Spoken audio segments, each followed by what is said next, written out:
CCI national conference రెండో కార్యక్రమం రెండో రోజు గవర్నర్ పడిన తర్వాత జరగడం.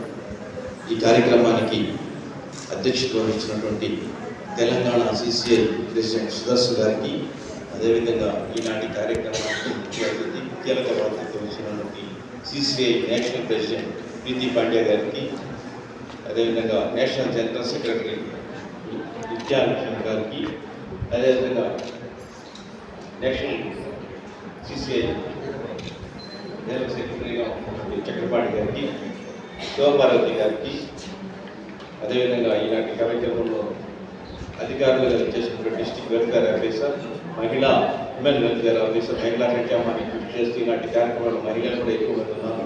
మరి అందులో వారి తరఫున అసాల్ గారికి, అదేవిధంగా ఫుడ్ సేఫ్టీ ఆఫీసర్ వాసురావు గారికి, వారి సిబ్బందికి, అదేవిధంగా అడిషనల్ కమిషనర్ శంకర్ గారికి, మిగతా అతిథులకు, ఈనాటి కార్యక్రమంలో పాల్గొన్న సిసిఐ ప్రతినిధులకు, మహిళా మంత్రులకు కూడా నా హృదయపూర్వకమైనటువంటి నమస్కారాలు తెలియజేస్తున్నాము. వినియోగదారుల హక్కుల పరిరక్షణ చట్టం ఏర్పడి కనీసం 40-39 సంవత్సరాల దగ్గర అవుతూ ఉంది. ఇప్పటికీ కూడా వినియోగదారులు కూడా ఎక్కడ కూడా ప్రశ్నించే తత్వం అనేది లేదు. అంటే వినియోగదారులుగా చాలా నష్టపోతుంటారు. వినియోగదారుల చట్టం ముఖ్య ఉద్దేశం ఏంటంటే వినియోగదారులు వెచ్చించే ప్రతి పైసా కూడా పూర్తి ప్రతిఫలాన్ని పొందాలి. ఆ విషయాన్ని మనం అందరం గుర్తించుకోవాలి. ఎందుకంటే మనం ఎక్కడ వస్తువు కొన్నా వాడు ఇచ్చింది కొంటాం, ఎంఆర్పి కూడా చూడలేని పరిస్థితిలో ఉంది ఈరోజు. మనం అందరం కూడా వినియోగదారులు అంటే ఎవరో కాదు, మన అందరం కులం మతం ఏమీ లేదు, వయసు కూడా తేడా లేదు, మనం అందరం వినియోగదారులే. వినియోగదారులు అంటే ప్రత్యేకంగా ఎవరు ఉండరు. కాబట్టి వినియోగదారులుగా మనకు కొన్ని హక్కులు కల్పించింది రాజ్యాంగం. దాన్ని మనం పరిరక్షించుకోవాల్సిన అవసరం ఉంది. చాలామంది నిర్లక్ష్యం వల్ల ఈరోజు వ్యాపార సంస్థలు మనల్ని దగా చేస్తున్నాయి. ఎక్కడ చూసినా కల్తీ ఎక్కువైపోయింది. ఈరోజు ప్రతి ఇంట్లో కూడా బీపీ షుగర్ అనేటువంటిది ఉంది. దానికి కారణం ప్రధానమైనటువంటి తెల్లారి ఉదయం మనం తీసుకునే పాలు నుంచి చివరికి మన ఆయిల్లో కూడా ప్రతిదీ కూడా ఎటువంటి కల్తీ లేకుండా లేదు. దాన్ని నియంత్రించడానికి అధికారులు శిక్షలు ఉన్నా కానీ ఎల్లవెల్లా అన్నీ నిరీక్షించలేవు. కాబట్టి వినియోగదారులుగా మనమే అప్రమత్తతగా ఉండి మనము ఏది క్వాలిటీ ఉన్నది, క్వాలిటీ లేని తక్కువ ధరకించుకుంటే ఈరోజు మనం తక్కువ ధరకి వచ్చిందని ఆహార పదార్థాలు కొంటే రేపు లక్షలాది రూపాయలు డాక్టర్లకి ఖర్చు పెట్టాల్సి వస్తుంది. కాబట్టి మనం వినియోగదారులుగా విజ్ఞానవంతులై, చైతన్యవంతులై ప్రతిదీ పరిశీలన చూసుకొని ఆ తర్వాత మనం కొనే వస్తువుల్లో కూడా ధరలు కానీ నాణ్యతలో కానీ ఈ విధంగా చూసుకొని కొంటేనే మనకు రక్షణ కల్పిస్తుంది. చట్టం రక్షణ ఉంది కానీ మనం ఉపయోగించుకోవటం లేదు. అదేవిధంగా వినియోగదారుల ఫోరం అనేది మీకు అందరికీ కమిషన్ ఉంటుంది. దానికి ప్రతి సంవత్సరం కూడా ప్రతి జిల్లాలో కూడా 30-40 లక్షలు ఖర్చు పెడుతున్నా కానీ వినియోగదారుల ఫోరంలో కేసులు తక్కువ అవుతున్నాయి.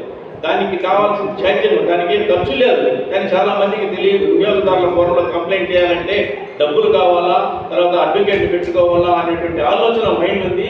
వినియోగదారుల ఫోరం అనేది కమిషన్ అనేది సపరేట్ కోర్టు కాదు, మామూలు సాధారణ కోర్టు కాదు, వినియోగదారుల ఉద్యమ ఫలితంగా ఏర్పడినటువంటి కోర్టు అది. అంటే కోర్టు అంటే ఒక కమిషన్ అనేది దాంట్లో 3 సభ్యులు ఉంటారు. వారి ద్వారా మనకు రక్షణ. జిల్లా స్థాయిలో 5 లక్షల రూపాయలు కూడా ఎలాంటి ఫీజు లేదు, 50 లక్షల వరకు కూడా వేసుకోవచ్చు. అదేవిధంగా రాష్ట్ర స్థాయిలో, జాతీయ స్థాయిలో కమిషన్ ఉంది. ఇటువంటి కంప్లైంట్స్ మనం చేసుకోవడం, దాని వల్ల ప్రతి డిపార్ట్మెంట్కి చెప్పిన ఫుడ్ సేఫ్టీ అధికారులు ఉన్నారు, వారికి తెలియజేస్తే అనేక రకాలైన దాని చర్యలు తీసుకుంటాయి. ఫుడ్ సేఫ్టీ స్టాండర్డ్స్ యాక్ట్ అనేటువంటిది చాలా కఠినమైనటువంటి శిక్షలు. అది నేరం కానీ అతను కల్తీ నిరూపించగలిగితే అది ₹1,00,000 నుంచి 5 లక్షల వరకు పెనాల్టీ, 5 సంవత్సరాల వరకు కూడా జైలు శిక్షలు ఇచ్చేటువంటి కఠినమైనటువంటి చర్యలు ఉన్నాయి. కానీ మనం ఉపయోగించుకోవడం లేదు, మనం తెలుసుకోవడం లేదు. అదేవిధంగా మనం ప్రశ్నించే తత్వం కూడా అవసరం ఉంది. ఏ వస్తువు కన్నా మనం తీసుకుంటాము, మళ్ళీ మనం ఏదైనా పాడైనా లేదా చెడిపోయినా మనం అడగడం లేదు. అడగలేదని ఏంటంటే వాళ్ళ వ్యాపారస్తులు కూడా ఎవరు అడగడం లేదనేటువంటి విచ్చలవిడిగా జరుగుతూ ఉంది. ప్రధానంగా మనం ప్రశ్నించే తత్వం అలవాటు చేసుకోవాలి. ఒక చిన్న ఉదాహరణ చేసి నేను ముగిస్తాను. మా తిరుపతిలో నేను ఎస్పీ మహిళా యూనివర్సిటీలో ఒక చిన్న సమావేశం జరిగినప్పుడు ఒక అవేర్నెస్ జరిగినప్పుడు తర్వాత మళ్ళీ 10 రోజుల తర్వాత ఒక అమ్మాయి ఒక సంక్రాంతిలో ఒక పెద్ద షోరూంలో జీన్స్ ప్యాంట్స్ రూపాయలు తీసుకున్న తర్వాత ఆమె ఒక సంక్రాంతికి వెళ్ళిన తర్వాత ఉతికేసుకునింది. అంటే వారం రోజులు ఉంటాం మనం సంక్రాంతికి వస్తే. మళ్ళీ ఆమె ఒకేసారి వేసి ఉతికేక కలర్ పూర్తిగా పోయింది. జీన్స్ పోయిన తర్వాత దాని నుంచి మళ్ళీ ఆ షాప్ దగ్గరికి వచ్చి అడిగింది, ఏమయ్యా ఇవాళ కలర్ పోయింది, నాకు వేరే ఏంటంటే మీరు అమ్మేదంటే అమ్మేది తీసుకోపోవాల్సింది, తప్పుడు నేను రిటర్న్ ఇవ్వమని చెప్పాను. నాకు ఫోన్ చేసింది, సార్ మీరు ఏదేదో ఉపన్యాసాలు చెప్పారు, ప్రశ్నించండి లేదంటే కేసులు ఏంటి, కంప్లైంట్ ఏంటి అంటే నేనేమన్నా చేసినా మీరేమన్నా చేసుకోండి, నేను రిటర్న్ ఇవ్వడం చెప్పాడు.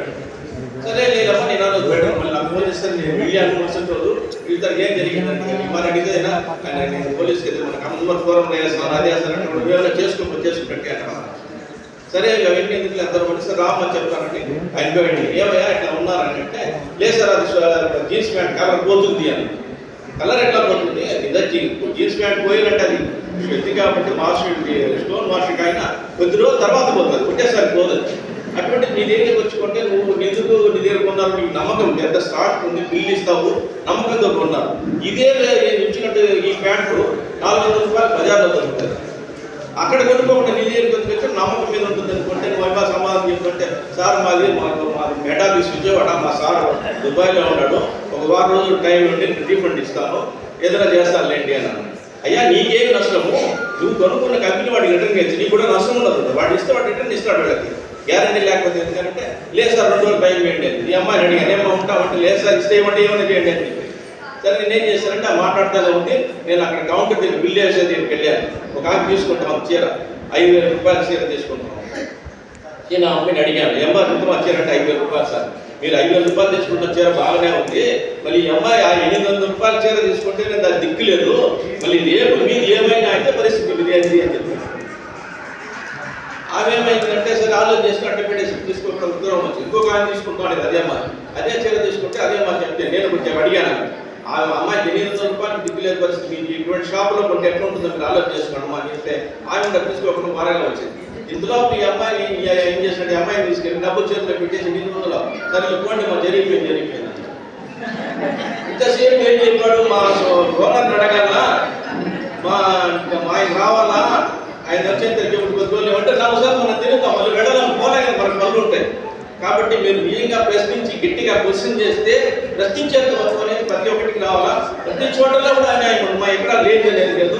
అదేవిధంగా మా పెద్ద సూపర్ మార్కెట్లో మనం ఏం చూస్తాం, ఏ వస్తువు కావాలో ఎంఆర్పీ చూస్తాం.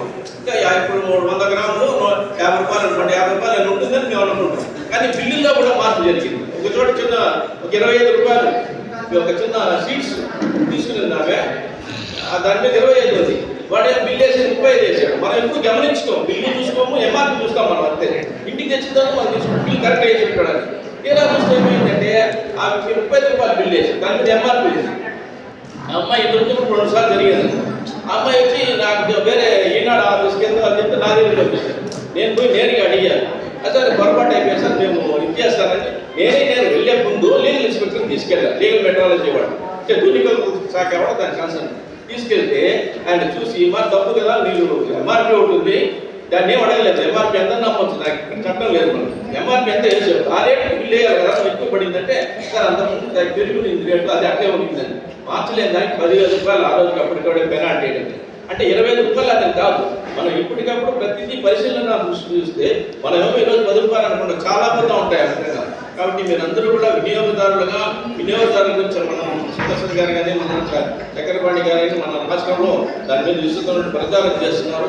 ఈ చట్టాన్ని మనం సద్వినియోగం చేసుకోవాల్సింది మన హక్కులు, మనం ఇది ఒక రాజ్యాంగంలో మనం కల్పించిన హక్కులు, అదేవిధంగా బాధ్యతలు కూడా ఉన్నాయి. గ్యారంటీ వారంటీ కూడా అట్లే మీరు జాగ్రత్తగా ఉండాలా. ఏదైనా గ్యారంటీ సంవత్సరం లోపల అనుకోండి, ఒక టీవీ తీసుకున్న తర్వాత వాడు తీసుకెళ్తే ఫస్ట్ కొంచెం పని చేయలేదు అనుకోండి, 3 నెలలకి సర్వీస్ చేయిస్తాను సార్ అంటాడు, సర్వీస్ చేసి తీసుకొస్తాం, మళ్ళీ పోతుంది 2సారి 3సారి పోతుంది, 4సారి తిరిగి మనం కూడా వదిలేసుకుంటాం. అటువంటి వదులుకోవచ్చు, ఒక్కసారి మాత్రం రిపేర్ చేసుకోవచ్చు, 2సారి రిపేర్ చేసుకుంటే అది మ్యానుఫ్యాక్చర్ డిఫెక్షన్ వస్తుంది, కొన్ని వేలు తయారు చేస్తారు వాళ్ళు, దాంట్లో కొన్ని ఎక్కడైనా పొరపడతాడు, అది మనకు వచ్చి ఉంటుంది.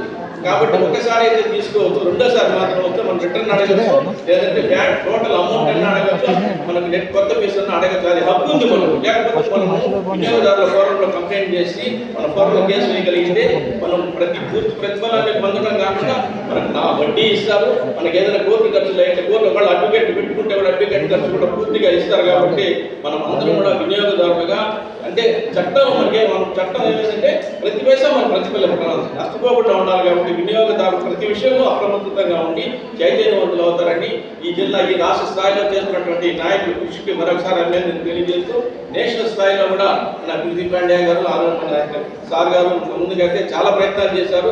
ఈ దేశ స్థాయిలో కూడా ఒక ఉద్యమంలాగా తీసుకెళ్ళి 40 సంవత్సరాల ఇంకా ఉద్యమం చేయాల్సినటువంటి పరిస్థితి అంటే మనం అందరం కూడా చింతించాల్సిన అవసరం ఉంది. ఎక్కడికాడ చైతన్యవంతులు కండి దీన్ని ప్రశ్నించే తత్వాలు చేసుకొని సమాజాన్ని కూడా మీరు చైతన్యవంతులు చేస్తారంటే ముఖ్యంగా మహిళలు కీలక పాత్ర. అన్ని మీరు తినే కొనేది మీరే, దాన్ని ఉపయోగించేది మీరే ఎక్కువ కాబట్టి ఆహార పదార్థాలు కూడా కొంచెం జాగ్రత్తగా ఉంటారని ఈ అవకాశం ఇచ్చిన మీకు అందరూ కూడా నా హృదయపూర్వక నమస్కారం.